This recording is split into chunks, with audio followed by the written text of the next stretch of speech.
What's up, folks? Within this episode, you're going to get to see a guy named Bernard Porter. He's currently running for the state senate in Maine. He's an absolutely fantastic guy with a message that will unite the right, the left, and the moderate. He's doing a fantastic job spreading a message of a low cost of life, but a high quality life. What's up, folks? I am absolutely blessed to be able to do these interviews like this. I'm all the way down in Virginia going to Liberty University, but I'm still a proud Maine citizen. And I want to do everything I can to make sure we have a massive Republican victory for the state government this year. We've been blessed to have Representative Chad Perkins on a couple weeks ago, and people have responded quite well to the shorts content, especially that's come from that interview. I want to make sure we get as many candidates for Republican offices here in the state of Maine as possible on the show.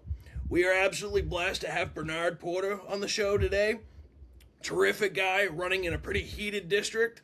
He's got a long road ahead of him, but he seems like a guy who can definitely win the race. I'd love to give him a chance to introduce himself, go over some ideas of what he wants to do in Augusta and how he can better serve the people from his district. Go ahead, Bernard. Hey, thank you for setting this up and having me on your show. I really appreciate you doing your civic duty as well. Um, it's nice, what's really been nice is to go to all the caucuses and see all the Mainers stepping up to help improve their state. Definitely.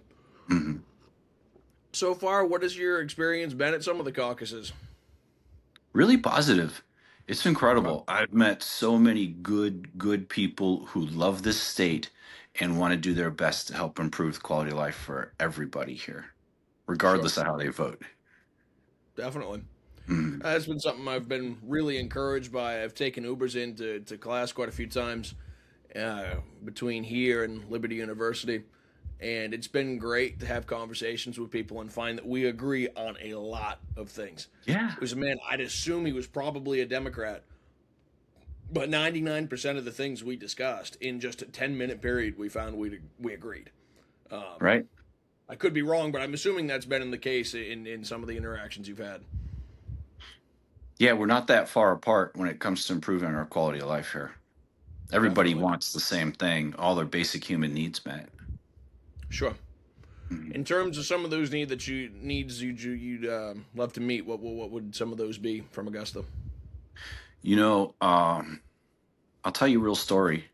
A couple months ago, there was a tragic accident here on Route 24, Hartsville Islands Road, and the road was shut down. I was on my way out to one of the CCRC meetings, and so it was nighttime. All the vehicles were parked, shut off, and I get out of my car, and a couple trucks ahead of me, there were a group of guys standing and talking.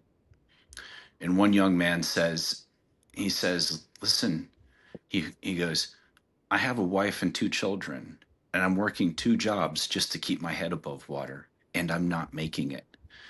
And all the other guys with him, they're all murmuring in agreement and telling their stories. And I was listening to that, and it just broke my heart. These are good, hardworking men.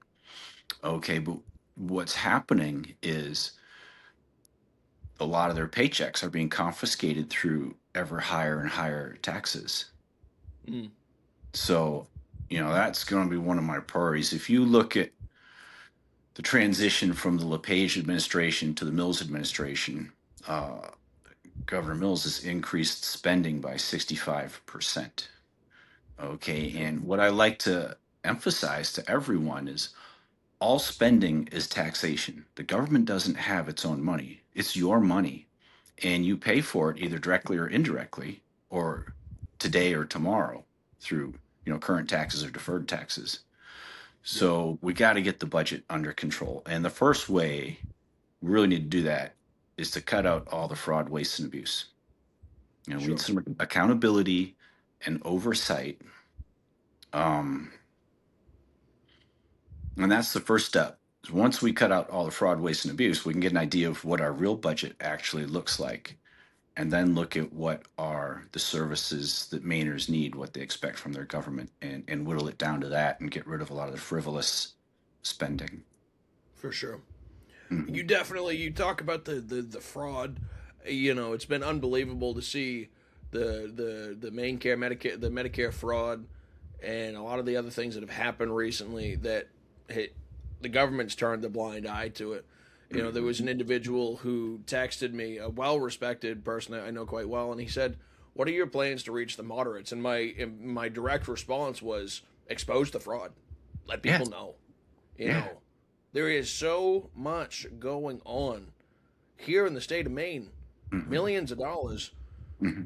that should be going to the people, and it's not. Um, Now, you mentioned taxes. What would be some of your changes that you would like to do regarding taxes to save Maine people money? There's a very interesting conversation. It's almost a nationwide conversation now going on about lowering or reducing or eliminating property taxes. And there's, in our 50 states, there's a lot of great experiments going on to actually do that now. So I'd like to see what's successful, what works. Let's look at this great, amazing laboratory of democracy that we have and see what works and talk to our own experts. And of course, include all the districts in this because they have a say in their taxes. Um, and try to lower or eliminate property taxes. Yeah. Okay. I like And that then, quite a bit. once, yeah, because, we just published our town annual report. And, you know, for whatever reason, uh, they publish pages and pages of delinquent taxes in the back, and nobody wants to be shamed like that. But we have a very senior population in Maine, and a lot of people are on fixed incomes. And every time there's a revaluation of their properties, taxes jump, but their income doesn't jump with it. So Yep. unfortunately, a lot of our seniors are getting taxed right out of their homes, and it's just not right. Sure. Well, Mhm. I think that kind of became, for me, growing up. I'm 21. For years and years and years, I would hear my parents and other family members talking about how their property taxes went up. You know, as a kid, I thought, oh, it's too bad the taxes went up, but I didn't really fully appreciate what that actually meant. And if I'm being honest, I kind of just thought it was a way of life. Now that I'm an adult, you know, I'm on the younger side of things, but I am an adult. I'm getting closer and closer to the days of looking to, yeah, I want to have the same benefits my grandparents and my parents did. I want to be able Mhm. to buy a home. I want to be able to. I love my home state of Maine. I'd love to live there. Mhm. I don't know if I can afford to go back. I'm in this stage of I'm going to Right. college. I have opportunities that will be coming. Mhm. I could leave to a state like Tennessee or Florida and actually afford to live, or I could go back home where my family is, with the culture that I love, and as crazy as it is, the climate that I love, Yes. and be taxed to the umpteenth extent. It's crazy. Where I don't own property, the tax that hurts me the most, I'd say, is income tax. Would you be interested in cutting that pretty Absolutely. significantly? Yeah, Yep. yeah. And the way to cut income tax is to cut spending. Because as I Yep. said, all spending's taxation. We got to cut spending, whittle it down, and then cut taxes. Yep. No, I couldn't agree more. Okay, so Mhm. we look at the property taxes, we get rid of it as far as I'm concerned, Yeah. cut down the income tax. That automatically benefits your seniors.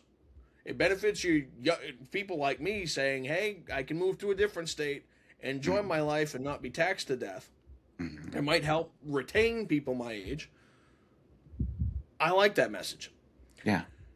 What would be your message to people that are undecided? You know, a lot of folks like you and I are probably going to be a pretty solid Republican vote. I'm not going to bow Mhm. down to one party, but especially at the state level, Right. that's usually our best option. Those who might be moderate Democrats or in the middle and undecided, what would be your message to them? Well, as I go around and talk to people and listen to them, I'm making a point of, being a good listener and hearing what my potential constituents have to say their top concerns are. And, number one, they always tell me taxes, taxes, taxes. Okay. And number two, accountability. They know things are broken and they're not Yep. seeing accountability. And it hurts them to see that their state is being abused like this. I think we all share that. And two, if you look at this district, um, Harpswell, Brunswick, Freeport. Yarmouth east of 295 and Chebeague Island, that's a lot of coastline, Yeah, right? So as I've talked to people, preserving the working waterfront, not just the next generation, but the next 250 years. sure, And that's in everyone's common interest who lives in this area because we're all tied to the coast. sure. Hmm. Oh, for sure. Now, okay, this is an idea I've actually never thought of this before, but being on the younger side of things, it makes me think of it.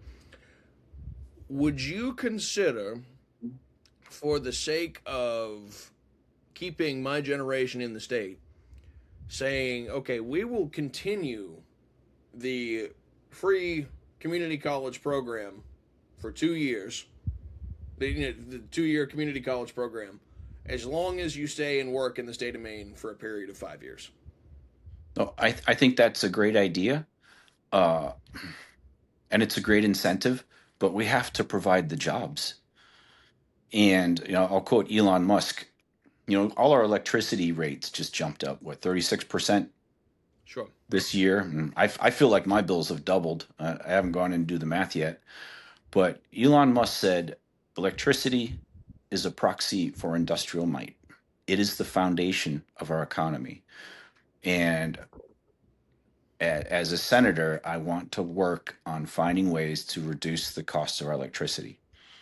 Yeah. I think we need to get rid of the green energy boondoggle. It costs more than it produces, and No, for sure. yeah, and look at things that we have like hydro is wonderful, nuclear is wonderful and safe now.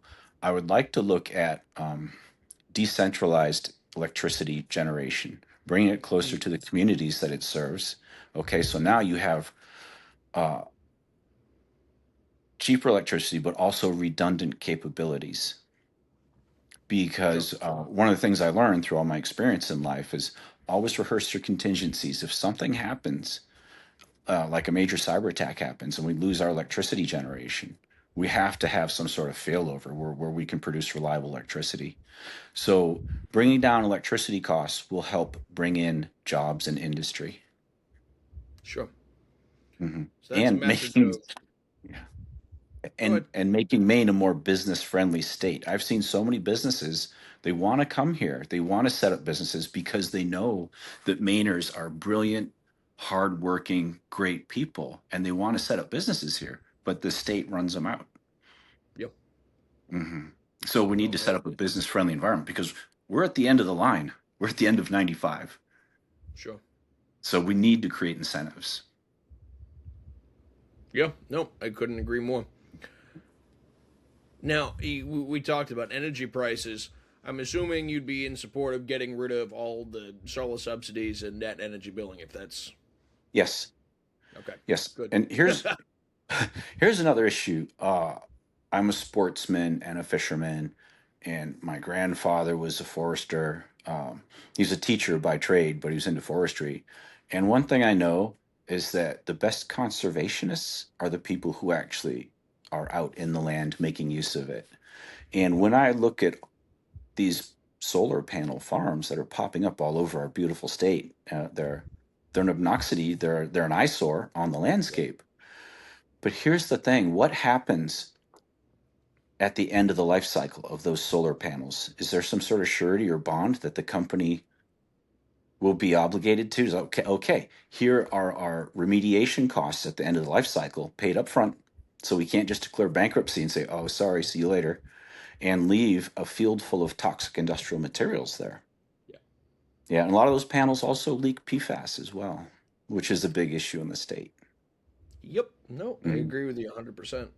So That is that's actually. another environmental reason I'm against the solar panels. Yeah. No, there's. I don't want to say no benefit, but the benefit of them is pretty limited. Right. And I think there's going to be an attack launched at us conservatives, as it always is. You don't care about the environment. Well, no, we do, but we also don't want it at the expense of our well-being and at Right. the expense of the future well-being of the environment that the people They claim to protect it. Well, I guess I don't understand their perspective. You just pointed out at their hypocrisy. They want to protect the environment with something that isn't actually going to protect the environment. So when we say we want to protect the environment by not having these panels put in, they get mad at us. And they're covered with It doesn't snow. make sense. Yeah, exactly. And you know, Or they'll I'm put not them on I'm not north-facing hills.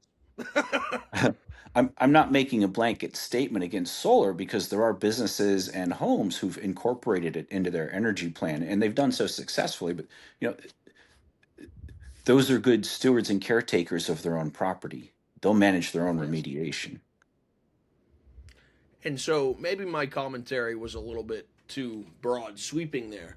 You're right, and you hit the nail on the head. There are some benefits to it. And if you know what you're doing, especially if you're at your home and you're able to have a good spot where some panels can go up, you can sell the power back to the electric company and save yourself money. Right, Same right. thing with your Hmm. business.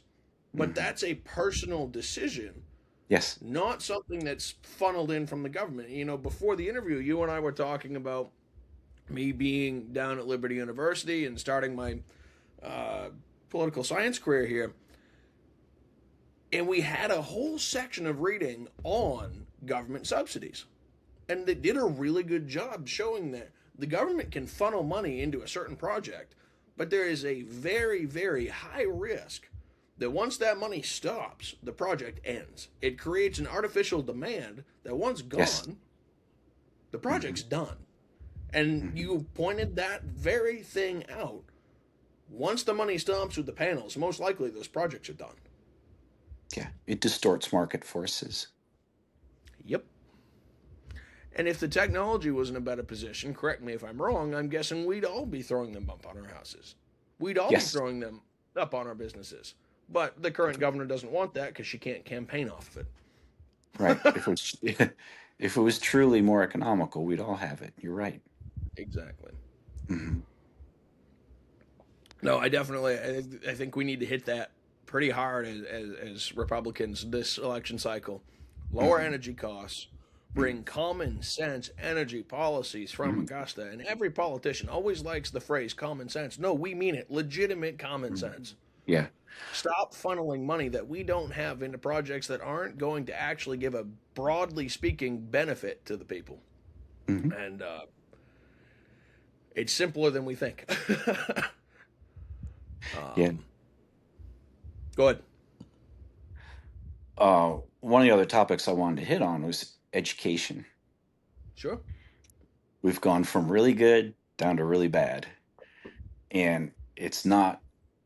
I'm not blaming our students. I don't think they're being taught properly. The schools have shifted over to social emotional learning instead of reading, writing, and arithmetic. Mm. And I have some cases in point. My good friend, his son is an army recruiter up in one of the Oh, larger Maine we might towns. have lost you there. Okay. Oh, can you hear me? Yep, I just got you back. Sorry about that. It All cut right. out there for a second. Well, I'm out here on the island. The wind might have shifted a bit. Go ahead. You were So talking about education. yeah, yeah. And I'm seeing something that doesn't add up.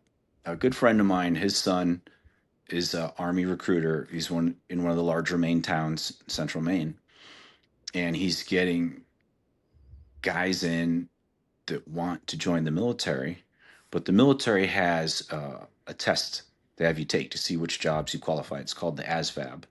I think Yeah. it's Armed Services Vocational Aptitude Battery. And after you take the test, they say, okay, these are the jobs you're qualified to do. He's struggling to get recruits in because he's getting high school graduates who look great on paper, high school graduates, but they fail to qualify for any job in the military Wow. after they take the ASVAB. So this is how some of our schools are really betraying our students Hmm. by not And it's living up such to the contract to educate them because they're smart kids. They're good kids. He talks to them like, yeah, they're smart. They're good kids. They just haven't been trained properly.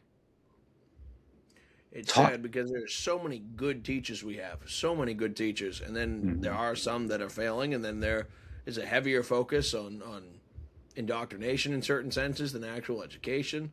Hmm. There's so many problems. I heard a testimonial of a kid who was almost halfway through his education Hmm. and couldn't do basic multiplication. I Right. knew an individual who couldn't sign his name in cursive, and he Hmm. was what, 24. Hmm. That wasn't a main. He was from out of state. There are a lot of folks who can't type on a keyboard. Basic Yeah. things. Yeah. Yeah. And I'm blessed to say I kind of dodged that initial bullet fully, Yeah. maybe, because I was almost out of high school by the end of the pandemic. Hmm. That helped. But you're darn right. We need a lot of education reform. We need incentives for good teachers to come. Hmm. Yeah. Uh, there used to be And competition before my time, from what I've been told, for teaching positions. Now you're lucky if you get one. hmm and you're right. We do have a lot of really great teachers who are great citizens and have the best interests of our children at heart. But sometimes they're shackled by administrative policy, and they can't Yep, teach to the best of their ability. sure. I come from So teachers and dairy farmers. My mom's a teacher. My dad, my grandpa and grandma on my dad's side, they're teachers, and on my mom's side, they're all dairy farmers. I think that was a big part of Maine society. It's funny you mentioned the dairy farmers and the teachers. I yeah, I look back in generations of my family. It's very similar to that. Yeah. Between you go two generations back, and then especially my parents' generation, a whole ton of people in that generation served as teachers. Yeah. Now, my generation, if I'm Hmm. correct, not a single one of my cousins, myself are serving as in the education field. Not a single one of us. It went from a very common thing within our family to Hmm. we didn't want to get penalized with our retirement. That we knew by the fields our parents had gone into, they were great teachers, but it wasn't the narrative of, oh well, you get 9 months, 9 to 5, and then you're done. No, Yeah. it was a lot of added hours every Yeah. single week just to get their Yep. jobs done, and they weren't compensated accordingly. Yeah. They gifted their time to help the students. It's not just their time; it's their resources too. Yeah. Yeah. Hey, Right. people, Buying school supplies.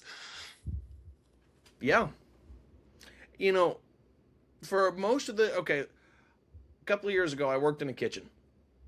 If I was told to bring in food to that kitchen to be able to make the business run, that would be insane, wouldn't it?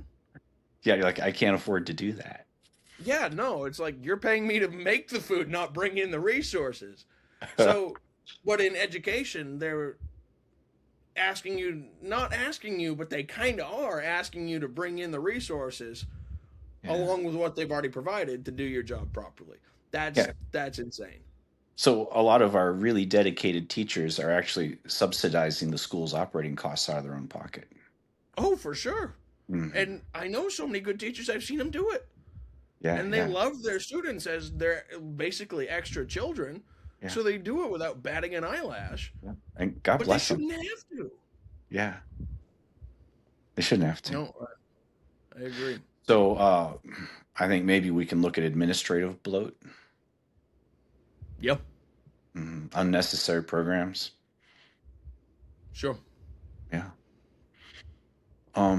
Another thing I want to hit on is, unfortunately, every child in high school knows a classmate who's died of a drug overdose. Mm. And we've every week you read about the police. Our police are doing great work busting people who are smuggling fentanyl into the state. And you look at how much fentanyl they're bringing in each bust. These people have smuggled in enough fentanyl to kill half the state. Yep. So as a senator, I really, really, really want to focus on making sure that our law enforcement, our state police, have the resources they need to go after these criminals. What is your troop to task? What are your requirements? Uh, and laying that out and funding that through the budget, and also giving them the power and authorities that they need to crack down on these criminals, because this is really Yep. about You protecting do. our children. The correct number of overdoses is 0. Sure. It's not acceptable. I I can't won't agree more. accept it. Yeah. We got to protect our children. No, I agree. I think I just looked it up. This is Google's AI overview, but oh yeah, no, the Maine Wire actually has an article on it. Governor Mills gave $50,000 to essentially men who wanted to wear nursing bras. Tell me how insane that is. Why That are we is not a subsidizing? shot at people. What's that? Why are we subsidizing that? I'm sorry, Good go ahead. question. Yeah. So, $50,000 towards exactly what you just mentioned, making sure our police are adequately funded and have the resources they need to prevent minors from dying from drug overdoses. Or we can give $50,000 to dudes who want to wear nursing bras. Interesting. I'm That's where the speechless. current, yeah, that's where the current government's priority is at. So you can elect people like yourself and make it so that the minors in our state are protected from drug overdoses, and not just the minors, but everybody. But prioritize them. We got to protect our kids, or we can embrace mental illness. Yeah. Yep. Well, Huh. um, another issue we have with embracing that is that the state is putting men who identify as women in female prisons. Big guys like Yep. 6'2", 300 pounds, and these women are being sexually assaulted in prison, where the state is responsible for their protection. You take a prisoner, you are responsible for that person's safety and well-being. Okay, so here's the thing. The judges in these cases did not sentence any of these women to be raped. Yep. Right, and we're failing to keep them safe by not having the backbone to say, no, dude, stay out of the girls' room. Last I checked, the Democrat Party was the party that marketed themselves on being feminists. Yeah. No, we're not Like they're protecting the women at last all. ones to defend women. Right. Yeah, women's rights. I support women's rights, and we're violating their rights by putting men in female prisons. I mean, the classic issue of men and women's sports.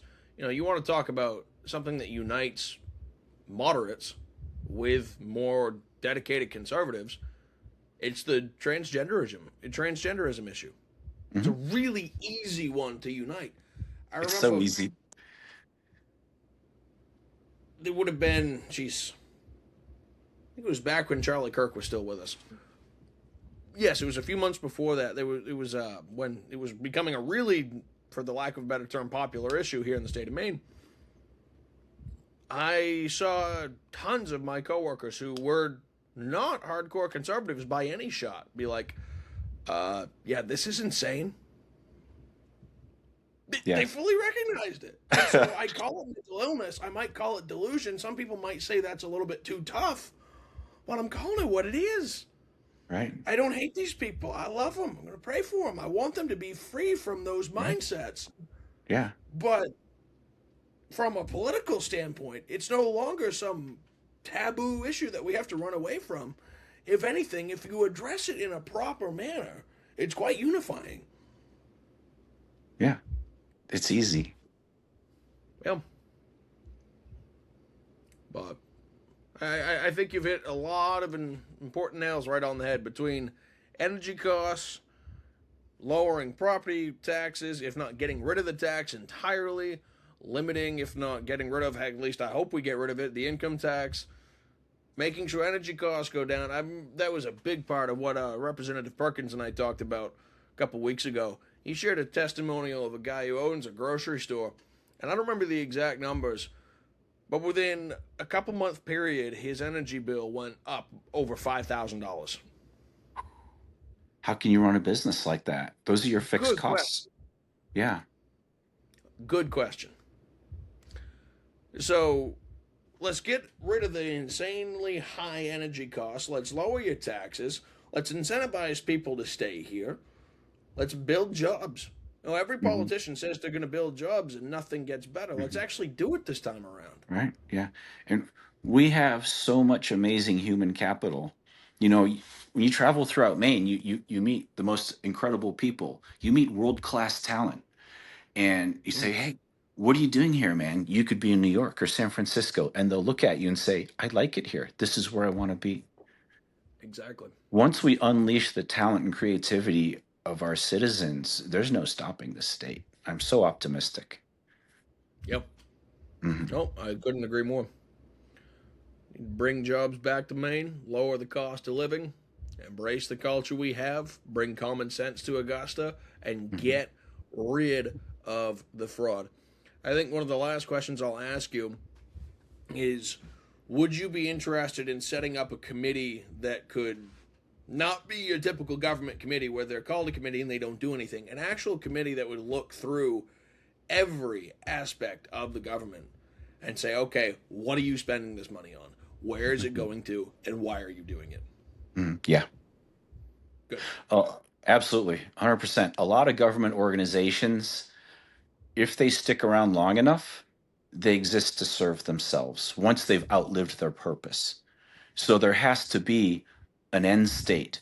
Okay, what's your mission, vision, purpose for this organization? And when you reach your end state, okay, it's time to shut it down Good. because you've accomplished your mission. But then the mission becomes serving itself and perpetuating its existence. Yep. So I Well, think whenever we stand up a new government organization, we need a clear charter. couldn't agree more. I couldn't agree more. I think you've really got a really good message that will appeal to both moderates and more hardcore members of the Republican Party, Mhm. and also is an appealing message to those who are more on the, I don't want to say far left, but the more dedicated left wing side of the aisle. Because whether you're a hardcore Christian conservative or a hardcore Democrat, there's a lot of things we agree on. We don't want to spend astronomical amounts of money on things that should be basic needs. Mhm. We Mhm. don't want to send all of our money to Augusta. We want our kids to be safe from drug overdoses. 99% of the things that you and I have talked about, 75% of the people are going to agree on. And Yeah. so, for those who watch this, I encourage you guys, share the shorts content, share the long form, do everything you can to make sure people like Bernard Porter are elected. We can bring common sense to Augusta, but this is an urge to people on our side of the aisle. Get active. And I think I've been saying that on repeat for years now. But if low propensity voters get out and vote, like they did in 2024, we can bring change in the state of Maine. Mhm. Now, there is a full recognition I have to give on a personal side of things. I am not fully satisfied with how things have gone in D.C., but there's a difference with state level politics. I've mentioned Representative Perkins a few times on this episode so far, but he stands out as an individual who, yes, is serving Augusta, but when you move halfway down the eastern seaboard, he calls you to check in and see how you're doing. Oh, good. State level politics, you can get to know the people that represent you in hmm Augusta. hmm And it's a lot easier to replace them if they decide that they're not actually going to represent you. hmm We have a chance to send genuinely good people to Augusta and bring common sense. As far as I'm concerned, Bernard Porter is the guy for exactly that. Well, thank you. Thanks. So, I'm running on a Maine First platform to put Maine citizens first in their own state. And one of the cornerstones to that is accessibility and transparency. I'm always willing to talk to anybody and listen to what people have to say. That's what we need. Yeah. We need as Oh, much of that as possible. yeah. And Patience, confidence, open ears, and yeah. mhm. Can I say one more thing? Yeah, for sure. I love Liberty University. They're so awesome. You know what? They, at a critical point in my life, Liberty gave me a chance. They gave me a leg up when nobody else would, right? I had to work for it. They made me work for it, all right. It's an academically rigorous school, but I owe a debt of gratitude to Liberty University. So, and How you, long thank were you you for there what you're for, if you doing. don't mind me asking? I I took some box of books classes remotely, Oh, no way. proctored exams. Yeah. That's cool. Yeah, I was out in That- the desert I was on an exercise in the desert near White Sands Missile Range out in New Mexico, and sand blowing through the tent, taking my proctored exams. That's cool. Yeah. That's fantastic. No, the Hmm. school has done a fantastic job blessing a lot of people. And you Yeah. can see God working through people there. There was a whole, oh, shoot, it would have been 2 or 3 weeks ago. We were at a thing called Campus Community. And it's basically this giant Bible study slash church service that happens every week. Hmm. You're not required to go to it. Let me Hmm. preface this story with that. It's been happening every week for years now. Yeah. There's about 17,000 people on campus this year. And the big auditorium, the Vine Center, can fit roughly everybody in there. It was Hmm. only about half full roughly 5, 6 years ago. Now it's almost completely full almost every single week. Oh, it's outstanding. Such good news. I don't say this to shove religion down people's throats, but I can sense on campus. I said this in a video recently. There is something here that I cannot describe other than it simply being the Holy Spirit. Yes. I Yeah. remember, would have been back in when I was in high school. I entered a coffee shop in Bangor. And even before I entered the business, I got this sensation in me that it was heavy, it was dark, and I never really felt it before. Yeah. I walk in, and it was demonic. It got stronger and stronger as I entered the place, and I left. And the individual who was with me said she felt the exact same thing. Hmm. Here at Liberty, it's the exact opposite. Yeah. There is a life and energy that is filling students here. And between that, the Holy Spirit working, and the education we're getting, Yeah. there is an army of people my age. We talked about education. The education program here is strong. It's You want to talk rigorous. about good teachers coming? Yeah. Holy mackerel. We've got an army of great teachers getting ready to be deployed out into the Hmm. nation. So thank you for the shout out. My pleasure. Thank you for the opportunity to speak. Yes, sir. I look forward. We might be able to do it again. Absolutely. Yes, sir. All right. Thank you, Mr. Porter. God bless. You too. God bless you. You got it.